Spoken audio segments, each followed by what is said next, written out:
Hello. Hey there. Hello. Just going to give it a few more minutes for everyone to trickle in, but feel free to take a look at the agenda and add your name to the attendee list. This doc should be in the calendar invite. Just a second.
All right, so I'm showing about 3 after.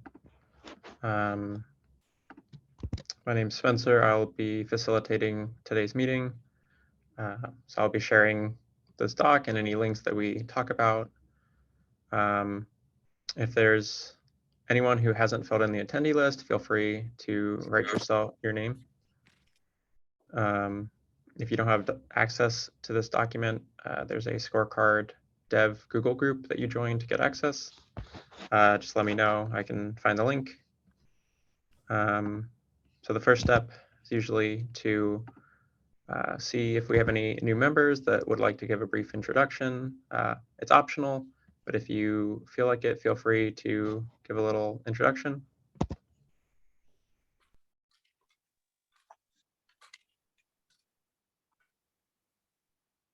Yeah, this is Matt Speakerman with Dow. This is my first time attending this session, and I'm responsible for application security at Dow, and just looking to learn a little bit more about Scorecard.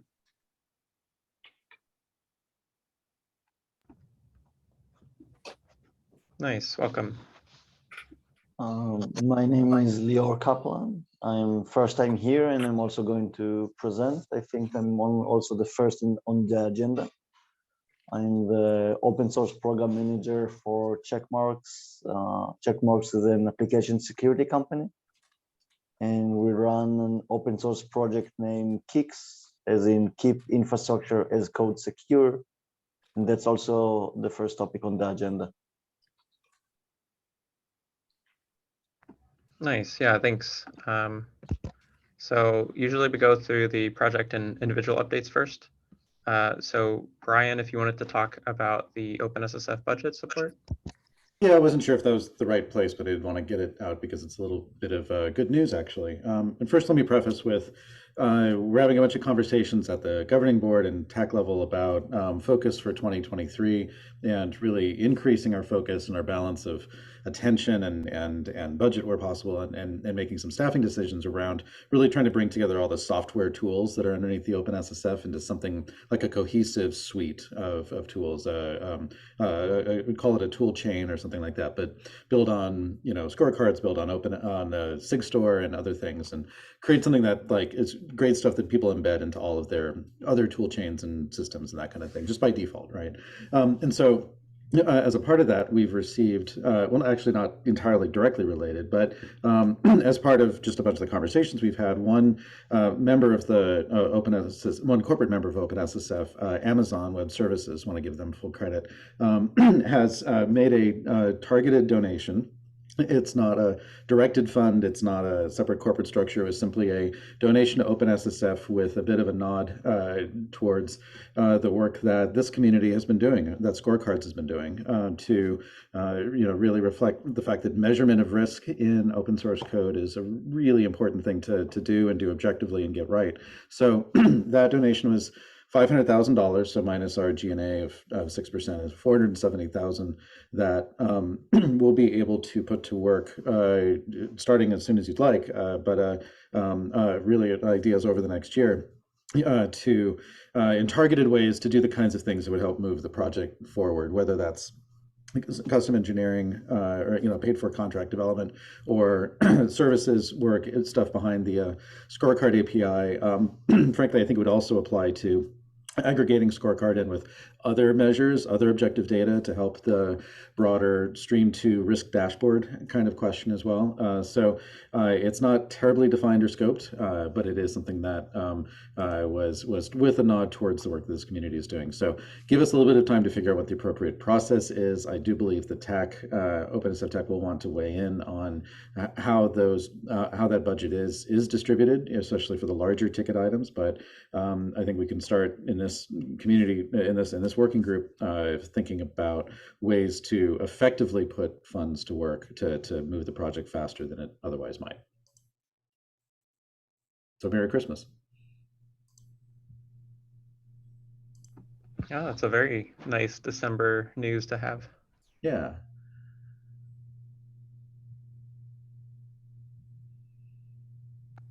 All right. Any So I questions think. or comments? Oh yeah. Any questions? Brian, is there a specific comment that Amazon made for this? Okay, the reason I'm specifically asking is Brian, Russell, and I are writing a blog post in GitHub about scorecard. It'll be nice if they can throw in their comment. We can quote that. That's the reason. Don't quote it yet. Sorry, that's a good question. I should have been clear. Give us a chance to work with Amazon to figure out what the announcement strategy for this should be. Sure. They were comfortable enough with it, and we have the PO, so it's it's like fixed. But give us a chance to figure out how we want to PR it. We will do some sort of PR in the next few weeks. There's some other donations they're looking at making that they might want to combine this with. So just give us a little bit of time on that. No, we don't want to. We don't want to. Not the PR about the donation, but to put in the blog post. Right. Yeah. No, I'd say hold off on using it in the blog post until it's been formally announced. Okay, sounds good. Yep. All right. Well, thanks. All right. Thank you, Brian. So as Leor mentioned, up first on the agenda is the infrastructure as code scorecard proposal. So I will stop sharing so that Leor can take over. Thank you. Just a second.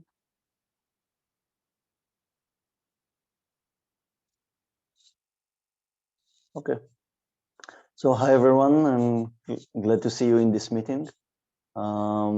This is my first time, feel free to interrupt if you have questions or I'm missing one of the procedures for the meeting. I wanted to talk about infrastructure as code security as part of Scorecards. And that's because I'm leading a project in that area. It's recently, I mean, earlier this week, it reached 1 million pulls on Docker Hub. It's already been adopted by GitLab as the default infrastructure as code scan tool for them, and of course being used quite widely. And we wanted, as part of Kicks, to bring IX security into Scorecards. Just a second. Okay. I'll keep the presentation brief, just to touch the main points. The motivation for talking about infrastructure as code files is that many projects use it and use it to facilitate faster installation and, of course, consumption of their project. We'll talk about these two things separately. We want to verify that project check the security of these files, making sure the artifacts and the community who use them would be safer. And of course, this at later phases have also supply chain security implications, which is something, of course, is in interest for OpenSSF in general and Scorecards specifically. We already saw a few requests of that by the community. I found 2 issues on GitHub that mentioned infrastructure as code scans. Would it be regarding others, SAS tools, and of course supporting different type of files. So we see there's demand, and of course that coincides with my concept of scan. I wanted to talk a little bit about the scope of the scan. The project might use infrastructure as code for 2 main categories. The first would be the project infrastructure, CI, server, the test, the containers for tests, demos, website, whatever the project needs. And the second category would be the artifact the project produces, or the files that help the project produce the artifacts. It could be container for users consumption, the Helm chart for installation, a container being used for the builds, and by that might really influence the binaries or whatever artifacts the project has. And we aim for the second category. So we want to make sure that whatever the users consume or whatever affects what the user consume is being secure. We're not going to test internal infrastructure which don't affect what the user has.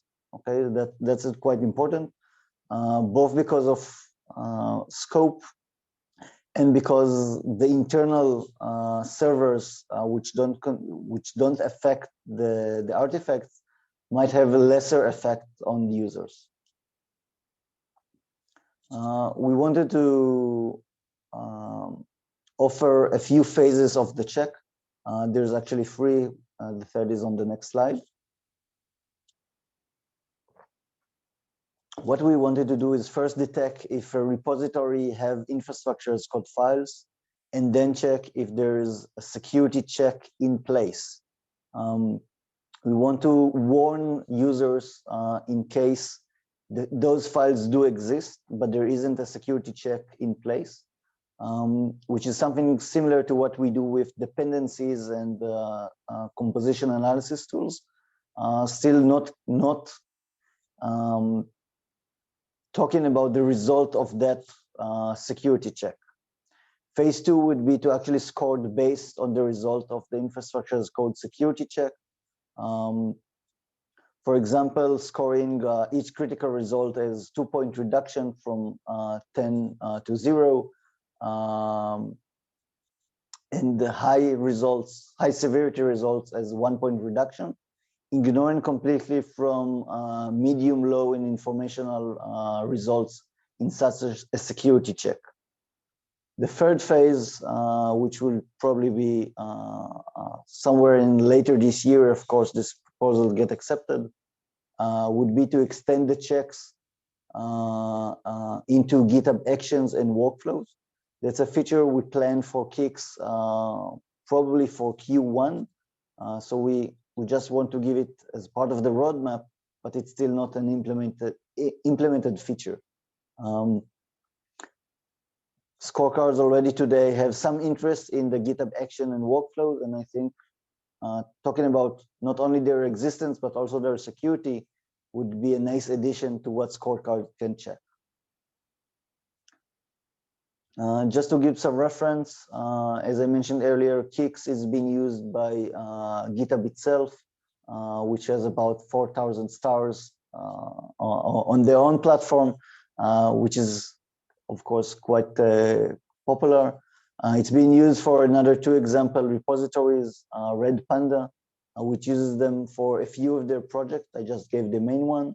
And Captain, which is also a cloud native project, and uses the Kix GitHub action to scan the project, just to give some references. I'll share the slides as part of the agenda of the meeting, just to give you some reference of things we check. For example, developer best practices. In this case of Docker creation, Docker image creation. Same with Helm charts. And of course, the last link is a list of all our queries for Kix. Kix is based on the OPA, which is by itself a cloud native project. We have more than 2,400 queries, which is the most extensive in the category of infrastructure as code scanning tools. And of course, it's all open source, and you can use it. No key or registration is needed to use it. You can use the Docker images for Kix to just scan your project, or of course, build it from source.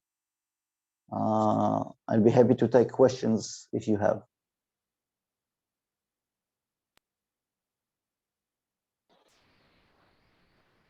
Yeah, I have a quick question. Sure. So I have never used Kix, so I'm just wondering what sort of integration with Scorecard you have in mind. Do you have a library? Do you have a REST API? Like, so to have a REST API, it would mean we need to provide a service, and I think that's not the goal. Although we can provide one. Kix itself is written in Go. It's a self-contained binary. So what we hope for is to Scorecards in the future phases to actually run Kix, if possible. If not, first use Kix to check the existence of such files. We can of course make sure the relevant check is made easy through Kix, or if the code needed to be contributed directly to Scorecards, that's also an option. In later phases, we would hope that the Scorecards would run Kix if the project does so by itself. If the project does so, we can just read the results the project would save. I think the goal or a sub-goal of this idea is to encourage projects both to run the security check themselves and also save the results, so it would be accessible to anyone who uses the project. Raising awareness, even reading the GitHub for the project, having a GitHub action that actually runs the security check, save the files, and exposes the data to the project users. so you have an action already? You already have a GitHub action? Yeah, there's already a GitHub action. I'll add it to the slides. I think that's a good point, which I missed. It's already been used, and all of these, GitLab uses Kix directly. They run the binary, while the two other projects use the GitHub action. So basically, if we were to add something in the SAS check that looks for the presence of your GitHub action, that would basically be a possible integration as well. Exactly, that would be actually a very easy integration. Naveen? That's it. Naveen has. Thank you very much, Lauren. Hey, great, Hey. thanks. One of the questions that can you go back in your slide to phase one of specifically on that? Yes, the repo with IAC files, and you specifically mentioned a couple of things in this. You said, hey, there are IAC files that the project could use and IAC files that the project could produce, correct? And just trying to make sure the understanding. How are you able to identify the Helm charts? Like example, I'm just picking an example, Scorecard being consumer of the Helm chart versus Scorecard producing Helm chart. How are you going to identify two differences? Because that's going to be because that's the goal, or one of the goals, to make sure what that project produces. How are you able to identify those separation of concerns? First, the files themselves have the exact same format regardless of the use being done on them. What we see in a lot of projects, it might be different locations inside the project, separating the name of the directories. In other cases, a lot of the internal infrastructure usually sits on a different repository. Some cases even less common, not always less public, but usually not the main repository. But you're right, if they put everything in one directory, it would be a little bit harder to separate the two. I think the best way is to ask the project to ignore rules for the files which are not relevant, because we don't want to score them based on things which are internal only. And because you also written a Go library, we can actually could potentially use your Go library for doing the stuff. Yes, kicks can be imported into whatever Go program. That's not a problem. That's also being used by some others. Great. Sorry, I'm jumping the gun. I see your phase 2 recommendation being 0.2 on 0.1. Is there a specific reason that you came up with that? And is that only a proposal, or are you open to? First, we're open to feedback and ideas. The idea to separate the phases is to first give project more time to change, and not to get to a phase when we jump from no check about infrastructure as code to scoring them lower because of that. I think it's also good to give that to do that process more gradually. The second thing is getting awareness. I think if we do phase 1 first, it would be easier for project to gather awareness, say, oh, I'm probably missing a check, let's add that, and have time to process the results, instead of starting with, oh, my grade is so low, why is it? And suddenly they have to do everything in place.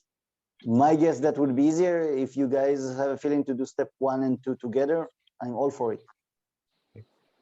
Because at least at this moment, we don't have a way to say add a new check and without having any scoring. Probably we got to change the code for that, but I'm just wondering. Okay, sounds good. Thank you. So we can do phase 1 and 2 directly.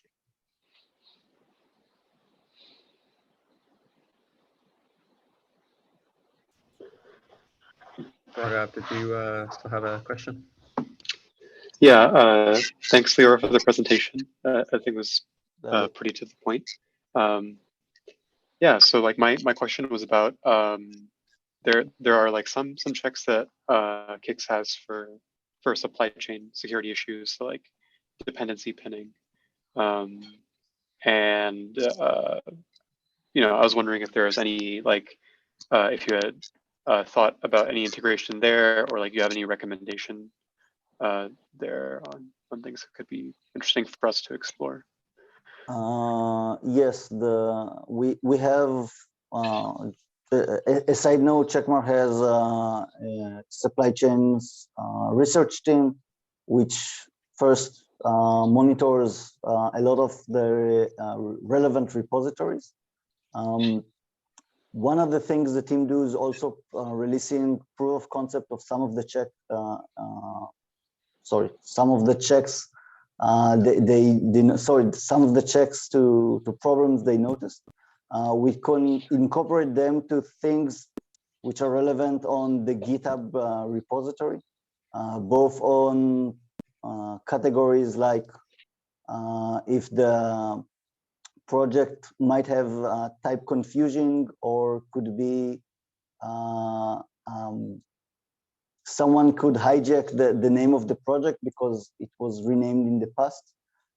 We saw that some projects are using or might be affected by a past rename of either the user that holds the project repository or of the repository name, and someone can re-register the old name and by that hijack some of the references. We actually saw a few cases of that, which is things it's relatively easy to check. It might be a nice addition to scorecards, and of course we can go over the other tools the team released and see how we can integrate it.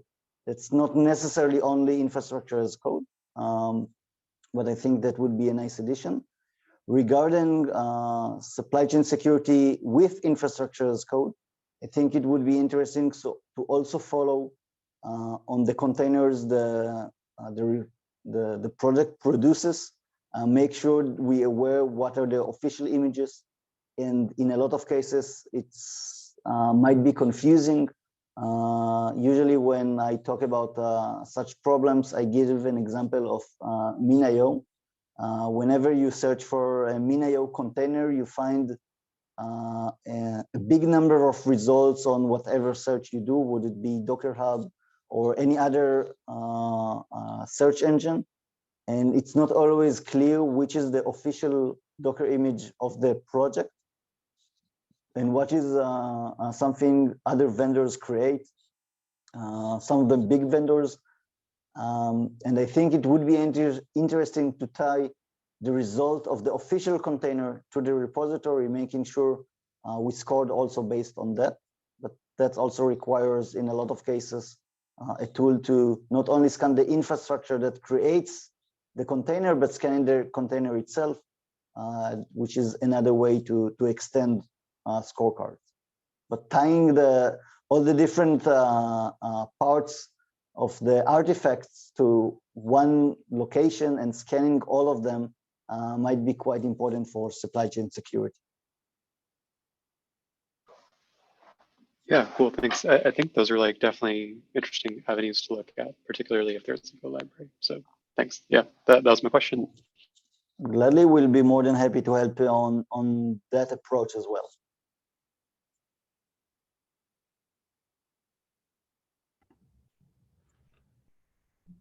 Any more questions? Just jump in.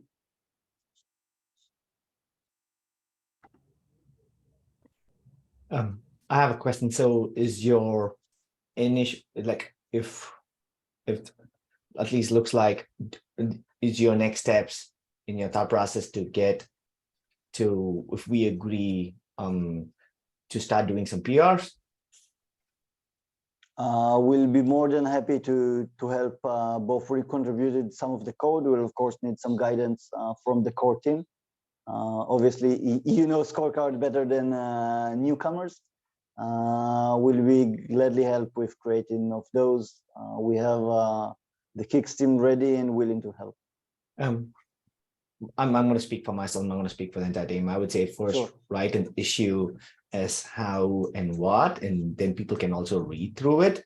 Then do asynchronously instead of first doing a PR. That would be my suggestion to, like, whatever you presented right now. It'll be a great point to write an issue, talk to the face. Then there are other contributors, everybody who's not in the call, and even those contributors in the call still like to think through the thought process and move forward with that. But that would be my take on this. Thank you very much. I think it would be interesting to hear the thoughts of people on the call. Let's say an unofficial go, and everyone in favor, and then we can of course move the discussion to a GitHub issue.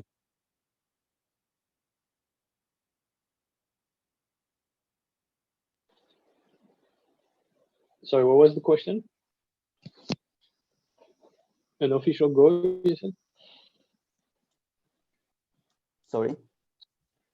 Sorry, I missed what you said. I was just asking. What? Can you repeat the question?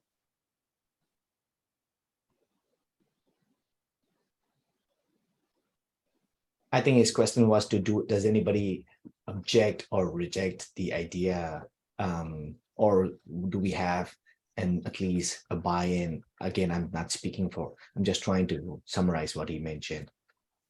Okay, cool. Yeah, I can speak for myself. I think it's interesting. I guess the devils are in the detail. The integration part is, I can see different ways we can integrate. One is some of the checks that you already have that we can call your library directly. That could be one. The other one is to improve the SAST check that we have, and have more categories in those checks. Like, is it the language, the programming language, static analysis tool? Is it like a linter? Is it a supply chain thing? Is it an infrastructure as code linter slash static analysis? And then we could also say, you know, if we find some files that are infrastructure as code, it would be great for you as a project to use a GitHub action or a tool to run checks, and then kicks could be one of those actions that we check for. Mhm. I guess a combination of those would also be possible.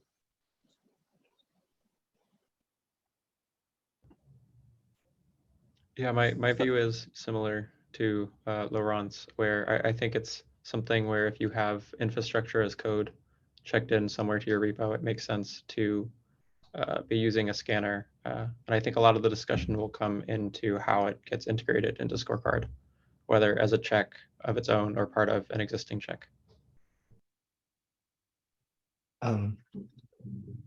Adding additional checks is, at least I'm speaking for myself, we can obviously do it.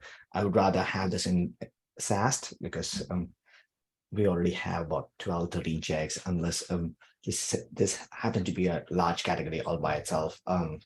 Just picking randomly from my top of my head on this.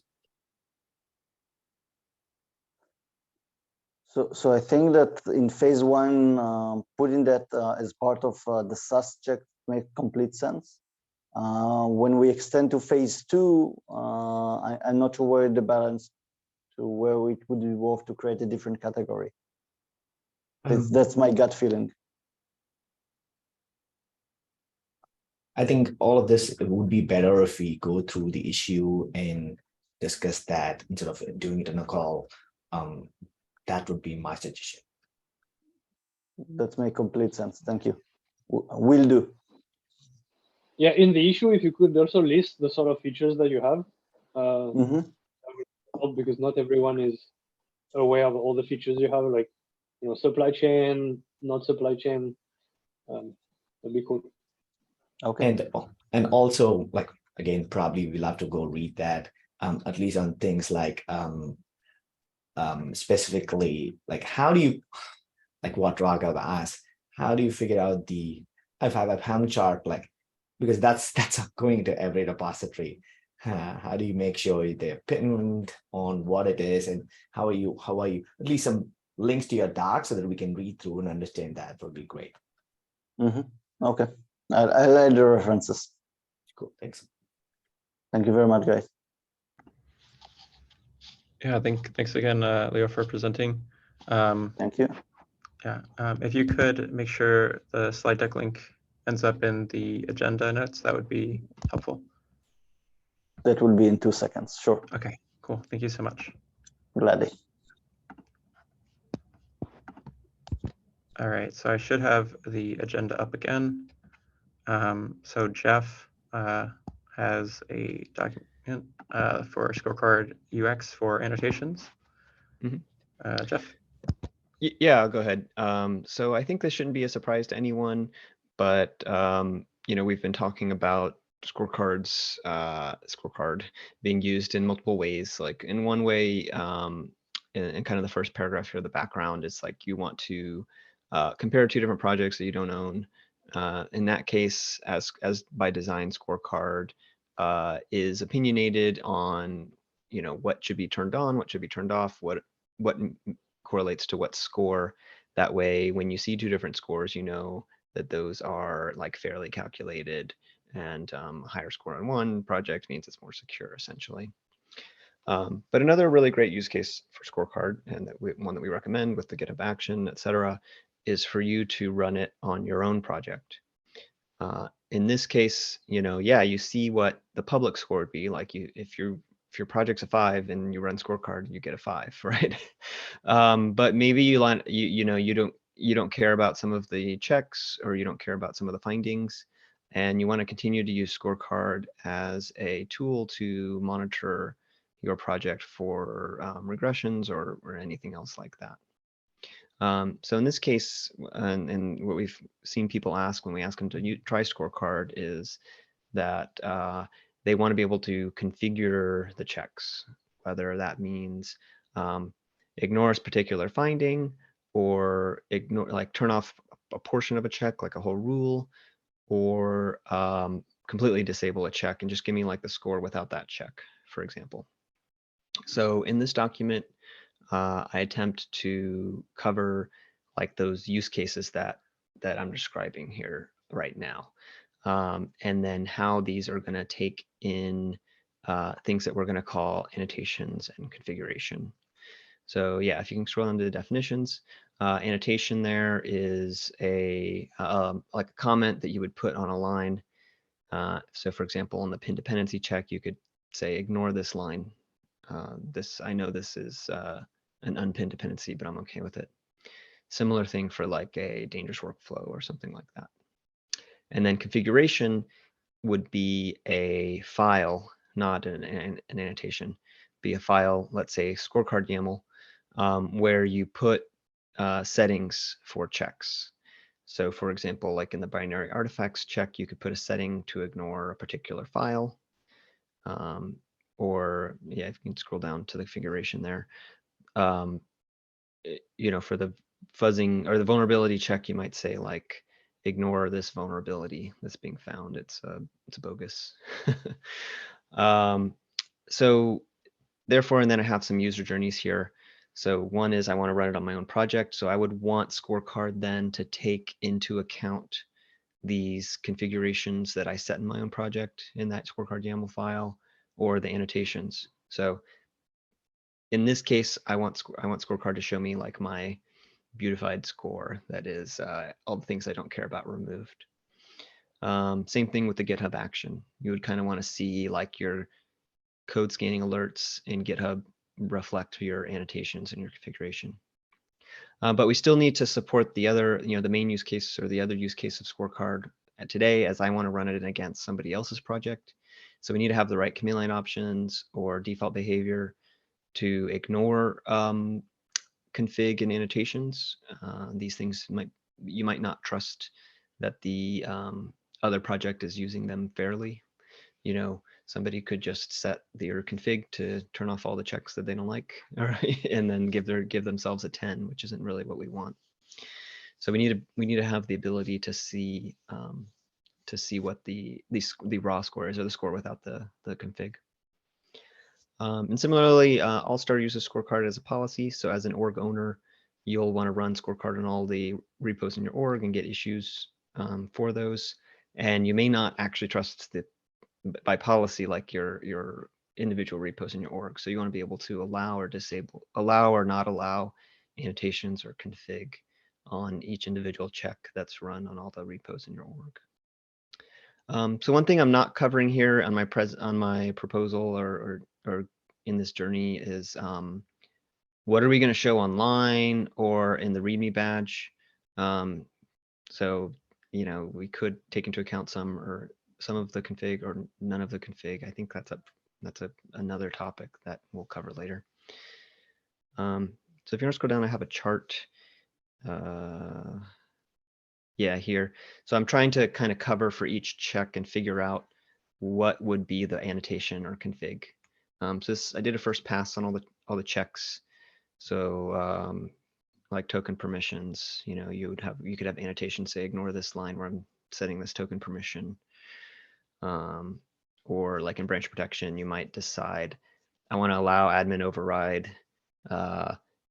So I could set that in my config in my Scorecard YAML, and then the check for that wouldn't flag that as a finding. It wouldn't show up in your code scanning alerts, and it wouldn't affect your score negatively. So I don't have the definitions. If you scroll down on the doc, you'll see like, you know, I'm not proposing the exact definitions here. I think that's can be worked out. Like what the CLI option would look like, what's the default behavior, what's the actual scorecard YAML definition. I wanted to get some feedback and see if I'm moving in the right direction for how scorecard would possibly take into account config and annotations and get the communities get some buy-in, and if so, then do these definitions in proposals and issues on the repo. Yeah, so hopefully that covers kind of like where I'm working on, what I'm getting started on, and then I'll get this into an issue as well, so that we can get comments. You can comment on the doc or comment in GitHub. Naveen, see your hand up. Perfect. Amazing. No questions about this is a great thing. One of the questions that I had is, sorry, I probably didn't read through the entire doc. How does it affect the like the specific use case? Will it report both the scores if a GitHub action is like this scorecard action is being configured? Will both the scores be recorded on the API, or what's the thought process on that? Yeah, so for the GitHub action, the only kind of, I mean, I guess in the log you can see the findings, but I think what I'm defining here in the user journey is that you would not see things that are like commented out in your code scanning alerts. For the CLI, I think it's up for debate what we show. Do we always show both? Do we always show, or do we, and which one is the default behavior? I think that would be up for debate as well. Okay. So on that question, so take example, if I depend on, let's assume I depend on All-Star. I want to me as a scorecard user depend on this library called All-Star, and I want to keep track of the score. Now All-Star can be a bad actor, add these additional stuff, and for me to get the score, I hit the scorecard API to go get the score, and all of a sudden, All-Star score turns out to be great. So again, I'm not defining that here. So if we scroll down a little bit for like what I'm not defining on the user journey, Spencer. So outside the scope is I want to view scorecard scores online. I think once we have this, and we have the ability to run the CLI with seeing the config and not seeing the config, then we need to figure out, we need to talk about answering these questions. Should it just show with, the result with nothing taken into account or not? I don't know. It is clear that like the GitHub action will need to report all the results to the service, right? Because we need to build that in there.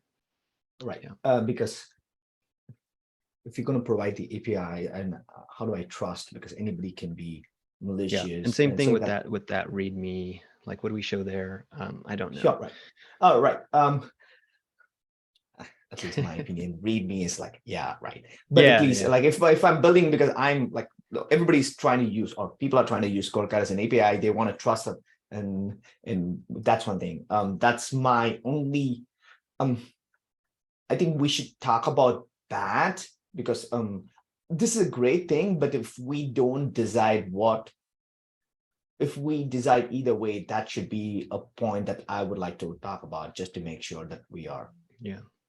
But other than that, it's great. Cool. Thank you. Oh, sorry. Another one question. I also saw about your code annotations for doing that. I'm on that specifically. The code annotations being parsing code and also picking YAML as the standard. Those are implementation details. Have you gone down the rabbit hole of that is the only way to go about it? Are you still open to ideas, having some other thought process? Yeah, certainly open to ideas. Okay, just want to make sure. Okay, we can discuss that over issue. Thanks. Lauren? I just wanted to maybe answer what one of the questions that Naveen had about like what is the API going to report. So I think the API would report like the ground truth and would also report the things that have been annotated or disabled. The goal here is that if you annotate something, developers can also have a comment that says why they annotated.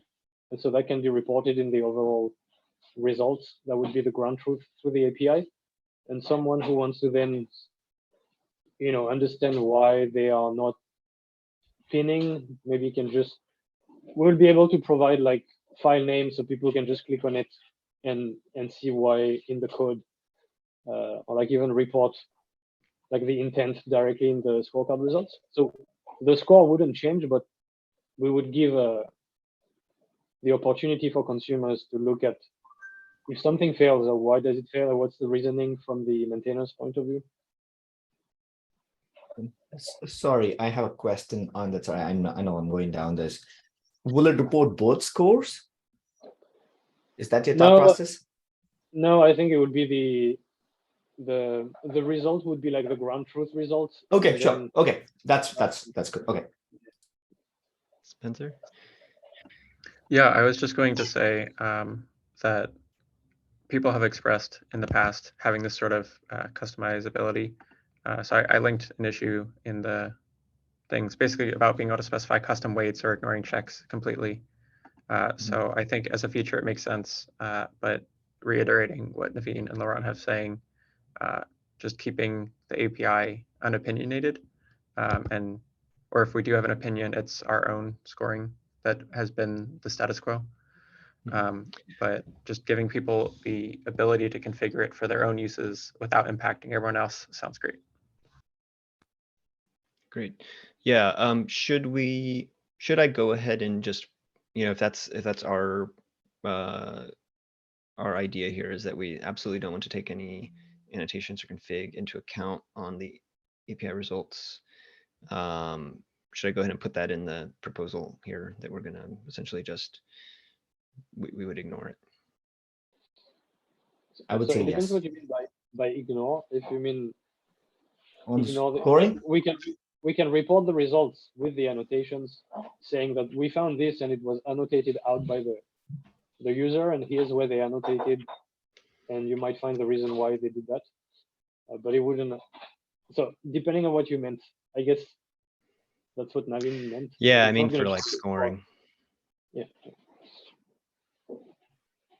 I know we are sorry. I know we are running. Probably this needs probably this needs 30 minutes of discussion. Can we table this for the next call? Because there are amazing, great ideas in this. Like, yeah, I mean, that's kind of why I wanted to table that whole discussion. it probably was gonna be a long one. block about 30 to 45 minutes of this to say probably next scorecard meeting. Say, yeah, it's a great idea, but having that discussion would be better. Okay, sounds good. Sense. Thanks. All right, thanks, Jeff.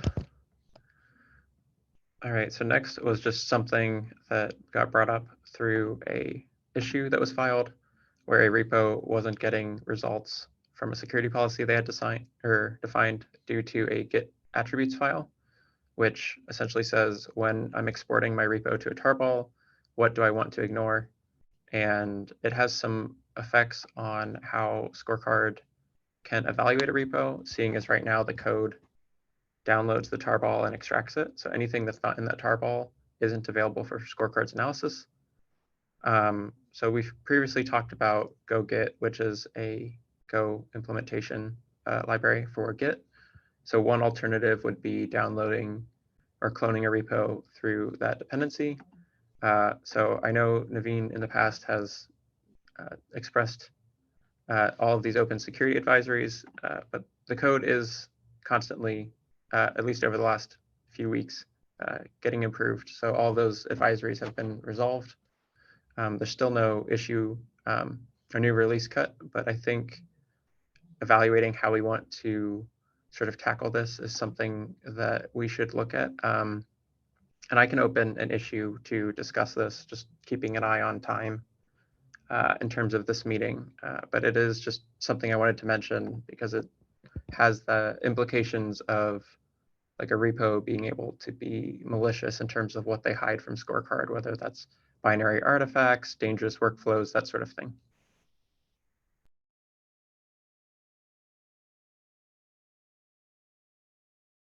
Thanks, Spencer. At least on that specifically, I saw that that they accepted the patch for lots of things. At least one PR to solve that problem, which is great. Probably, but it's a good thing that you're keeping track of. Thanks. All right.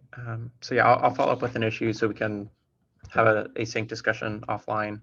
But in the interest of time, Naveen, if you want to take the next scorecard release planning. Yes. Okay. So we did we're adding a bunch of new features, but we don't have specific thing of when we want to cut a release. Like not just going and doing a like cutting a release in GitHub, but like recently somebody is adding support for GitLab. All of these great things are coming up, and if we have a target date, like the reason I'm specifically talking about this is one of the things, like Spencer, if you don't mind, can you click on that specific PR?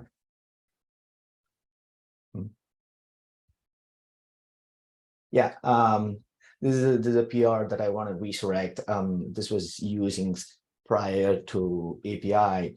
I want to go work on this specific feature wherein it'll be great for scorecard action to be integrated into Scorecard API to say, hey, if I'm depending on so many dependencies, how are the scores of a dependency? So now it'll be nice that if we as a group said saying, hey, you know what, Q1 we should release, and in this release we should put these things and try and target that. That is my thought process. We don't have to do this synchronously. We can do this asynchronously, but I can start. I know Laurent had done this in the past, but can we pick it up and start doing that? Does anybody see that as an issue? I just want to bring this up. Hang on, the question is, can we pick up this PR and own it? No, I'm going to pick up this PR. I'm going to pick up this PR and work on it. The reason I'm the two things, sorry, two-prong. One is I want to pick up this PR and work on it, go through the whole process to get this merged in and do all of that. Second thing is, but now we're going to build. The reason I'm saying is we are building these great features, but if we don't have a scheduled release date to say this is the date that we want to release these features in, and also come up with, hey, these are the new features that we built in, and have a grand release for people to know about these things would be a good thing. So what I'm trying to say is, can we pick, say, Q1 March? I'm just picking something. I want to set some date. So like every other project to say, can we pick that, and not the date, but the idea of going towards a specific Q1 release. Yeah, I think if you're interested in working on it. Yep, I'm interested in working on it. Yep, I'm interested in working. Set a release that works for you. Yep. Obviously, we can help with reviews, but if you're excited about it, I think just go for it. Yep. And then we can work out, like, it depends on your schedule when you think that's kind of doable, and we can have enough testing, and then we can have a cool blog post, because I think that's a very cool feature. Right. Doing that one, obviously, just doing that one feature, we are building other stuff in. But if we say, hey, by Q1, if we want to release scorecard next action or scorecard, then do we want to prioritize work and decide, you know what, this would be a great feature to add? Like, I'm just picking an example. If it's not if what Jeff is working on, like, we could probably think of releasing everything together, or unless we have that discussion and doing that, it will be better as something that goes out as a release. That's my thought process. And I can take a stab. I can take a stab and saying, hey, this is a release, and people can commit to it, and we can go from there. Spencer. Yeah, personally, I think it makes sense to, I guess, define priorities. Scorecard has, because like right now, if we were to look at what like a V5 version of Scorecard might look like there's a ton of little stuff, but I think it helps to have big driving features that might sort of mark the point between when does V4 turn into V5. And maybe that's the GitLab support that's being worked on, or something like this dependency diff. Yep, I agree. I can start, and I can start. It can be 4.7, need not be v5. Like I'm just being an example. So I can start saying next release, and we can decide what the name is. But that'll be a good thing. I'll start something. We can do this asynchronously, not asynchronously. Yeah, there's also an issue on the scorecard action about for this to work, we have to enable pull request. Yes. So I enable scorecard on scorecard to see if there is anything breaks. Yep. Right now I see a lot of API rate limiting being hit with the GitHub token, and I wonder whether that's a side effect of running scorecard on every commit in a pull request. And I mean, we are very like API consuming, like we have so many Yes. pre-submits, right? So not everyone is going to have that problem, but basically I started this to see like what kind of things we are already missing that might cause problems. I haven't looked into it in more Yes, detail, but absolutely. Again, talking about that specifically, even if you have this feature, not that everybody needs to enable this feature, but providing that option people to enable that, like I could be a small repo that I could run, and if I'm hitting rate limiting, I can decide what I want and what I don't want. Again, with the scorecard action, if we configure this particular feature, say just look at my API, look at Scorecards API, and just I don't want you to run every other scorecard, but just the API results of my dependencies would be a great thing to say, because I'm flying blind right now. That would be a great addition. My 2 cents on that. yeah, that makes sense. Cool. Okay, I'm going to work on this. Just giving. There's probably going to be some PRs coming in.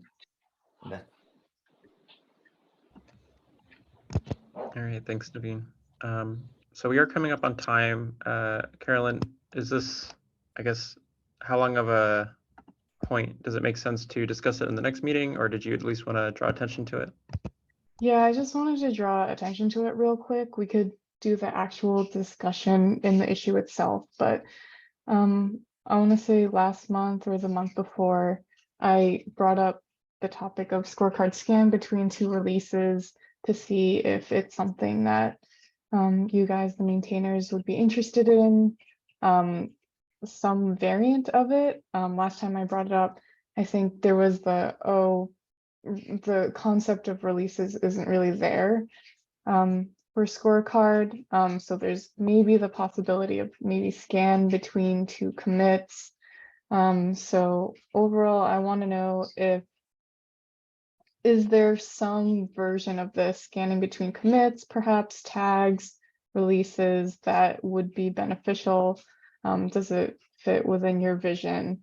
And yeah, we don't have to actually do the discussion here, but wanted to revive this issue. And if you could put down a comment in the issue of where your mind is at, and if there has been any difference in your opinion since commit depth has been completed, that would be really appreciated. Thanks. Spencer, if you don't mind, can you scroll down a little bit on that issue, please? Probably that's another tracking issue, not this, probably another one. I think I thought Azim commented on that. Caroline, sorry, isn't commit depth feature that recently got merged in? Wouldn't that help what you're looking for?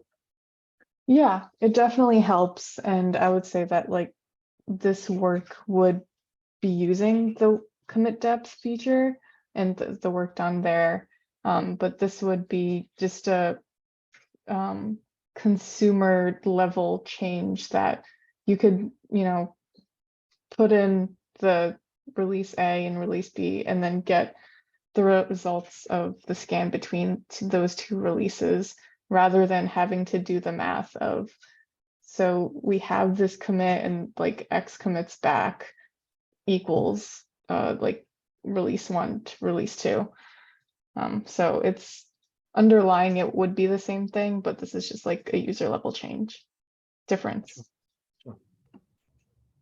Yeah, I think between being able to specify a commit and commit death, the issue of specifying a diff release is sort of just like a wrapper on top of it for a more user-friendly interface, is what I'm understanding. Yep, exactly. If I'm not wrong, again, I do remember Z mentioning this. Scorecard looks at everything as commit SHAs and releases not a commit SHA per se. Again, my memory is not great, at least on that. And that's one of the reasons Scorecard reuses everything to be commit. And that was one of, which I kind of agreed to that. Yeah, so yeah, I think there's an option of doing a diff between two commit SHAs. And so, yeah, having the conversation, is that worth the effort, or is it too similar to the commit depth, which is already there? So yeah, I know we're over, so we don't have to make that decision right now. We can chat about it in the issue itself.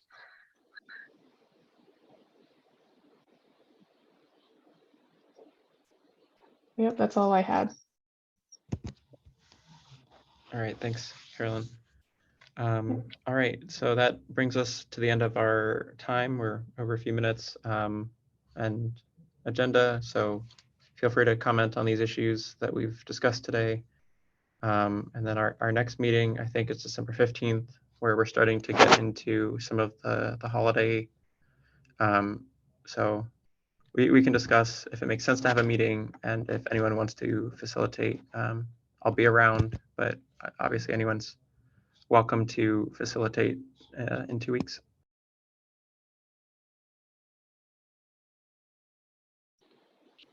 I should be. Oh, go ahead, Morgan. Oh no, please. I know you've not done it in a long time, Lauren. It's on you. Oh, I think Raghav wanted to take it. I'm fine. Raghav, go ahead. No, that was just an accident. Okay, But then All right. okay, Well, so you can put me in. It's fine. Okay. I'll be here. Cool. Well, thank you, everyone, and see you Can on. we, sorry, can we say the next following meeting we're going to cancel it? At least right now, it's because it's close to the holidays. We can say, because if we announce that, so people know it's not going to happen. I'm fine with that. Cool. Thanks. Yeah. All right. Thanks, everyone. See you.